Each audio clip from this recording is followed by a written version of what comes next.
तो hello everyone, कैसे हैं आप लोग। मैं उम्मीद करता हूं कि आप सब अच्छे होंगे। तो आज की इस वीडियो में हम लोग क्या देखने वाले हैं, थेल्स प्रमेय ना, क्लास 10th में का जो प्रमेय है, बड़ा ही इंपॉर्टेंट प्रमेय है ये, जो बार बार परीक्षा में आता है। तो इसमें कहा जा रहा है कि इसको हम लोग थेल्स प्रमेय या फिर आधारभूत समानुपातिक प्रमेय या फिर बीपीटी कह सकते हैं, बेसिक प्रोपोर्शनल थ्योरम। कह रहा है कि यदि किसी त्रिभुज के एक भुजा के समांतर, यानी देखिए डी बी सी के समांतर डी है ना, दो भुजाओं को भिन्न भिन्न बिंदु पर देखिए, यानी ए बी और ए सी को भिन्न भिन्न बिंदु, यानी इस बिंदु और इस बिंदु पर प्रतिच्छेद करने के लिए एक रेखा खींची जाए तो अन्य दो भुजाओं को, यानी देखिए ए बी और ए सी को समान अनुपात में बांटता है, यानी ए डी और डी बी में, और फिर ए सी को बांटा ए और ई सी में। ये बात है, यानी अब अपने शब्दों में कहेंगे देखिए कि यदि किसी त्रिभुज के एक भुजा यानी बी सी के समांतर कोई रेखा खींची जाए, यानी डी रेखा खींची जाए, तो अन्य दो भुजा यानी ए डी, अन्य दो भुजा यानी क्या है, ए बी और ए सी को समान अनुपात में विभाजित करती है, अर्थात ए डी और डी बी और ए और ई सी के अनुपात में विभाजित करती है। हमें ये बताना है कि ए डी बट्टे डी बी बराबर है ए बट्टे ए सी के। तो देखिए सबसे पहले दिया क्या है, ठीक है। चलिए इस चीज़ को साइड करते हैं। आसान प्रश्न है, देखिएगा हम लोग लिख देते हैं। देखिएगा सबसे पहले हम लिखेंगे दिया है, बहुत आसान है, बस आपको समझना है ना। समझ लीजिए, बस मज़ा आ जाएगा, है ना। और 5 नंबर में आप लिख के चले आओगे। दिया क्या है आपका, ए बी सी एक त्रिभुज है जिसमें ए डी बट्टे डी बी बराबर ए बट्टे ए सी है कि नहीं। ए बी सी एक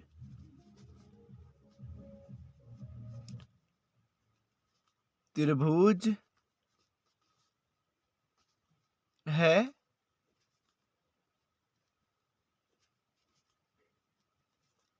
जिसमें जो है डीई समांतर है बीसी, जिसमें डीई समांतर क्या है, बीसी। ये दिया है। अब ये लिख दिया, अब क्या लिखना है आपको, सिद्ध क्या करना है वो लिख दिया। अब लिखेंगे अपन सिद्ध करना है कि नहीं। एकदम टेंशन नहीं लेना है, एकदम होगा सॉल्व। सिद्ध क्या करना है, देखिए सिद्ध करना है हमको ए डी बट्टे डी बी, ए डी बट्टे डी बी बराबर ए ई बट्टे ए सी, ए ई बट्टे ई सी। क्लियर है, बहुत आसान है, बस आपको समझना है। अब रचना हमने क्या क्या, देखिए ये जो कच्ची वाली रेखा है ना, सारी की सारी रचना की गई है, तो हम लिख देंगे रचना। रचना मतलब जो आपने एडिशनल वर्क किया है, यानी जो आपने एक्स्ट्रा काम किया है, वो हमने क्या किया है। देखिए ई एन लंब ए सी बड़ा वाला ए बी पर डाला, और क्या डाला, देखिए हम यहाँ से आप समझिएगा कि आपने क्या किया है कि डी एम लंब जो है वो ए सी पर डाला है, ठीक है। तो लिख देंगे कि ई एन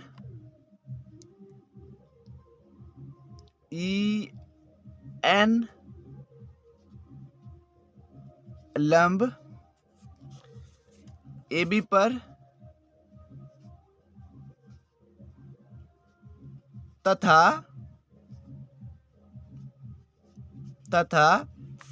डीएम जो लंब है वो किस पे डाला, एसी पर, तथा डीएम लंब एसी पर डाला। बहुत आसान है भाई। तथा डाला और डी को सी से, बी को ई से मिलाया, और लिखना क्या है, लिख देंगे आप, और डी को क्या किया, देखिए सी से, डी को पहले आप गौर से देखिए, तक नहीं समझ में आया तो बताइएगा। डी को सी से एवं बी को ई से मिलाया, है ना। बी को ई से मिलाया, कोई दिक्कत जी नहीं। अब कहेगा नहीं सर कैसे दिक्कत हो सकता है, आप इतना हेवी बता रहे हैं आसान तरीके से।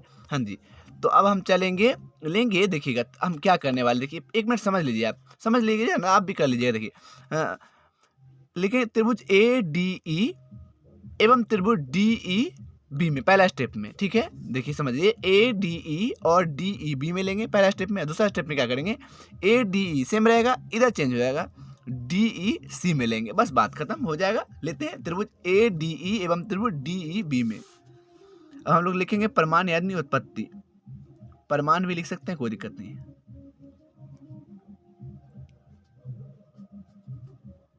जिसमें हमने कहा त्रिभुज, लिखेंगे ए डी ई त्रिभुज ए डी ई एवं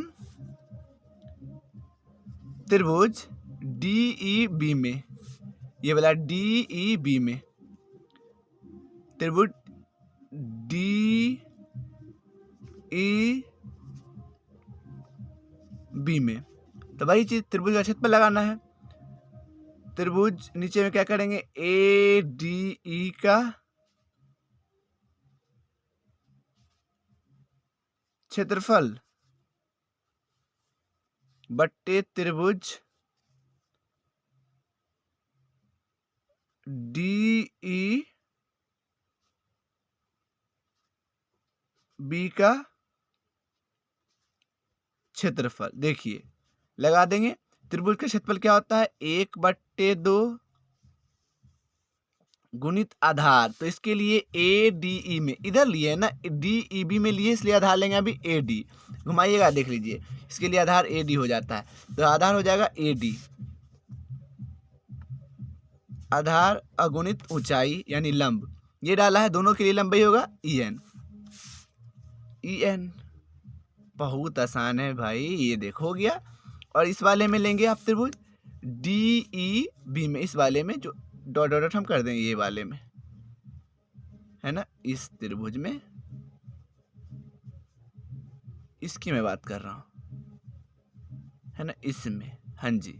तो हम इसमें क्या ले रहे हैं, डी ई बी में आधार कौन होगा, डी बी, 1/2 तो पहले लगाओगे, फॉर्मूला में ही है, आधार इधर ले लो डी बी, अगुण ऊंचाई, इसका भी क्या होगा, ये नहीं होगा, ठीक है भाई, होगा लंब, क्योंकि सेम दोनों पर लंब है, वो नहीं देख रहे हैं, लंब जो है ए बी पर भी है, ये ए डी पर भी है ना। तो ये चीज़ें हम लिख दिया, आप देखो कटेगा, ई एन सी एन गया, 1/2 से 1/2 कैंसिल, आपके पास क्या आ गया ए डी बट्टे डी बी, ये हम कह देते हैं समीकरण क्या, 1, कोई दिक्कत जी नहीं, ये आपका समीकरण 1 हो गया। अब फिर से हमने क्या कहा था, चलिए आप बताओ, आप लेंगे त्रिभुज ए डी ई में, फिर से ए डी ई में नहीं, पुनः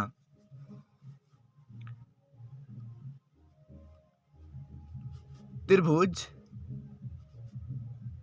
ए डी ई एवं त्रिभुज अभी क्या ले लेंगे, इधर वाला में ना, ये वाला में, ये वाला, ये पूरा यहां से लेके ये वाले में, है ना, डी ई सी में, उस समय ये लिए थे, अभी ये ले लेंगे, ये वाला डी ई सी में, डी ई सी में, चलिए डी ई सी में ले लेते हैं, क्या हम लिख देंगे, फिर से क्या लिखेंगे, वही त्रिभुज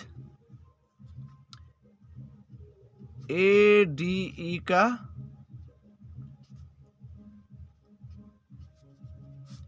क्षेत्रफल बट्टे त्रिभुज डी ई सी का क्षेत्रफल 1/2 गुने आधार, इसके लिए हमने क्या कहा था, आधार हो जाएगा अभी ए ई, आधार ए ई अगुने ऊंचाई, बस ये वाला डी एम डाला, इस पे लम डाला ना, ये तो ऊंचाई हो गया इसके लिए अभी, तो हो जाएगा डी एम।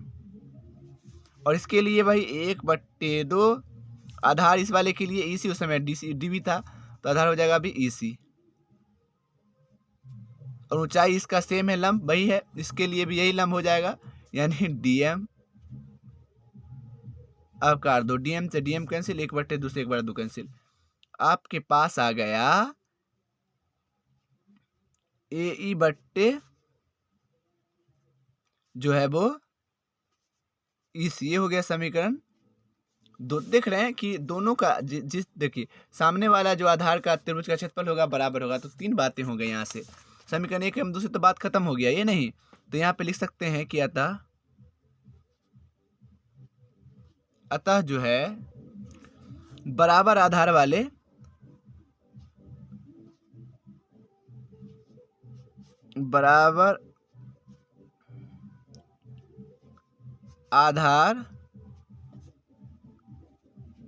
वाले त्रिभुज का क्षेत्रफल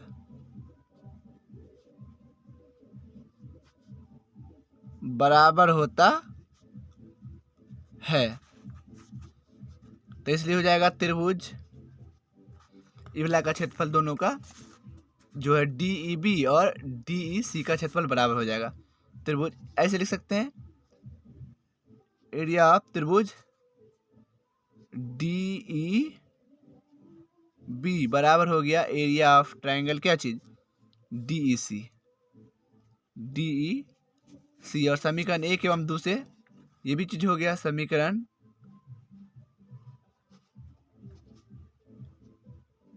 1 एवं 2 से देखिए है ना, ये बराबर हो गया ना, इसके बराबर हो गया यहाँ से, है ना। त्रिभुज का क्षेत्रफल तो उधर कट ही रहा है और यहाँ से आ गया आपका जो है AD/DB बराबर AE/EC। ये हो गया आपका प्रूफ्ड। तो इस प्रकार से आप चीज़ों को सिद्ध कर सकते हैं, कोई दिक्कत नहीं, बहुत आसान है, ठीक है ना। उम्मीद करता हूँ कि चीज़ें समझ में आई होंगी। बस दोनों समीकरण को बाद में क्या कर देना है, बराबर कर देना है कि नहीं। हाँ तो वो है, क्योंकि त्रिभुज का क्षेत्रफल आधार वाला देखिए क्यों किया है, क्योंकि देखिए ये वाला बात क्यों लिखा है, तभी नहीं, इससे ये वाला कटेगा और ये उत्तर सामान्य है, इससे ये कट गया, इसीलिए हमने बराबर किया है और ये बाद में लिख दिया है। Thank you so much. उम्मीद करता समझ में आया होगा। समझ में आया है तो क्या करो यार, सब्सक्राइब करो, है ना। आज सपोर्ट कर दो प्लीज़, है ना। तब बाद में आके कमेंट करना कि हमने आपको पहले सब्सक्राइब किया था। Thank you.